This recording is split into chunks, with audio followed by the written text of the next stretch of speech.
आज पिछले 7 वर्ष और 3 महीने से हिंदुस्तान में जन्म लेने वाले बच्चों में हिंदुओं के बच्चे कम, मुसलमान के ज़्यादा हैं। वो 7 साल और अब 11 साल का एडिशन अगर हम करेंगे तो 18 वर्ष जब वो पूरे करेंगे तो हिंदुओं के युवाओं से ज़्यादा मुस्लिम बच्चे ज़्यादा होंगे। अब वो देशवासी के तौर पर, नागरिक के तौर पर हो तो ठीक है, लेकिन अगर वो देवबंदी मदरसे से निकलेंगे और वो देश के अस्तित्व एक और फंडामेंटल चीजों को ही चुनौती देंगे तो फिर क्या होगा? देखिए, जो आप सड़क बनाते रहेंगे, बहुत अच्छी बात है। सड़क में आज विक्रम है, आज हम दुनिया के 3रे नंबर पर आए हैं, विश्व की 3 नंबर पे आज सड़क नेटवर्क हिंदुस्तान में, इसके लिए आपको बधाई। आज आप इतनी अच्छी टेक्नोलॉजी ला रहे हैं। आपके पहले टेक्नोलॉजी के मिनिस्टर आए थे चौहान जी, उन्होंने बहुत अच्छी बात बताई क्या क्या आने वाले दिनों में हो रहा है। लेकिन ये सड़क बन किसकी ले रही है? उस पर चलेगा कौन? हिंदू चलेगा क्या? देखिए, जैसा इन्होंने बताया, सड़क में हम 3रे नंबर पे हैं, ऑटोमोबाइल मैन्युफैक्चरिंग में 3रे नंबर पे हैं, टेलीफोन जो मोबाइल मैन्युफैक्चरिंग में 2रे नंबर पे आ गए हैं। परंतु हम कैसे बदलाव लाएंगे? पहले तो अपनी जागरूकता और सतर्कता रखिए। दूसरा, जो आपने कहा कि यदि एक कट्टरपंथी सोच मुस्लिम समाज में पनप रही है तो उसका निदान और समाधान कैसे हो, इसकी भी व्यवस्था रखिए। तो चाहे उत्तर प्रदेश हो, जहां कुछ नहीं किया गया, केवल कहा गया कि भाई जो लीगल मदरसे हैं वो चलेंगे, इलीगल नहीं चलेंगे।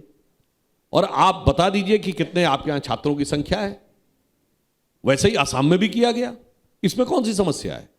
समस्या केवल यह है कि एक समाज के मन में यह फीलिंग न पनपने पाए कि मेरी हर गैर कानूनी बात को वोट बैंक के तराजू पर तौलकर सरकारें हमारे सामने दंडवत करती रहेंगी।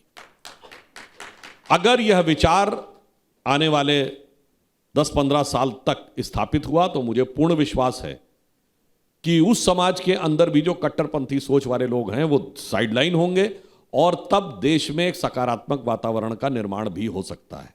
पर इसके लिए क्या जरूरी है? जो भी आपने कहा, हम क्या चाहते हैं कि हमारे देश में समृद्धि आए और ज्ञान भी आए। हर व्यक्ति अपने परिवार में यही चाहता है ना, बच्चा पढ़े लिखे भी और फिर अच्छी कमाई भी करे, तो वही देश में भी चाहते हैं। यानी लक्ष्मी जी की भी कृपा रहे और सरस्वती जी की भी कृपा रहे। वो मदरसे में पढ़ेगा, मैं एक आंकड़ा देता हूं, यूपी में 13,612 मदरसे हैं, सरकारी आंकड़ा जो लेटेस्ट अभी आया है ना, जो आपके सरकार ने सर्वे किया उसके बाद, ये अधिकृत मदरसे के आंकड़ा है। पूरे पाकिस्तान में 20,000 मदरसे हैं और वो कटोरा लेके भीख मांग रहे हैं, और अकेले यूपी में 50,000 मदरसे हैं अनधिकृत मानकर। तो कैसे होगा? इसीलिए तो जो अनधिकृत हैं उन्हीं के बारे में तो जानकारी लेकर कार्रवाई की गई। अब हम कहते हैं मदरसे छोड़ दीजिए, कोई भी अनधिकृत स्कूल होगा तो चल सकता है क्या? मगर पिछली सरकारों के दौर में अनधिकृत मदरसे चलते थे, अब वो चलने बंद हो गए हैं, उन पे कार्रवाई हो रही है। उत्तर प्रदेश से लेकर आसाम तक कार्रवाई हो रही है। इस वजह से चीजें सही दिशा में जाने की पूरी संभावना है।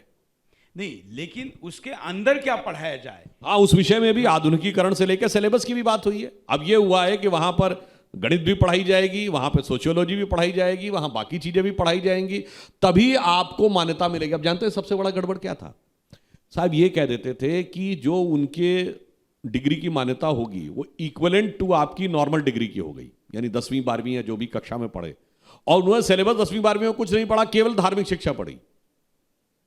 तो यह समस्या और खतरनाक हो जाती थी कि बच्चा जो है वो 10वीं 12वीं तक केवल धार्मिक और उसमें भी कट्टरपंथी पढ़ रहा है। वो सही गलत है क्या, उसके दिमाग में एक प्रकार का विष भरा जा रहा है और फिर उसको इक्विवेलेंट कर दिया गया। अब वो किसी भी नौकरी में या अन्य चीजों के बराबर हो गया।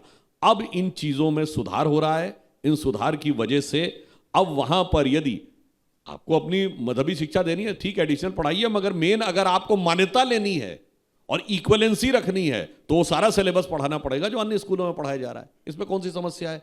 अब अगर इसमें भी किसी को समस्या है तो फिर समझ लीजिए कि वो देश के बारे में कितनी खतरनाक सोच रखता है। उससे भी ज्यादा खतरनाक, आपने 10वीं 12वीं की बात की,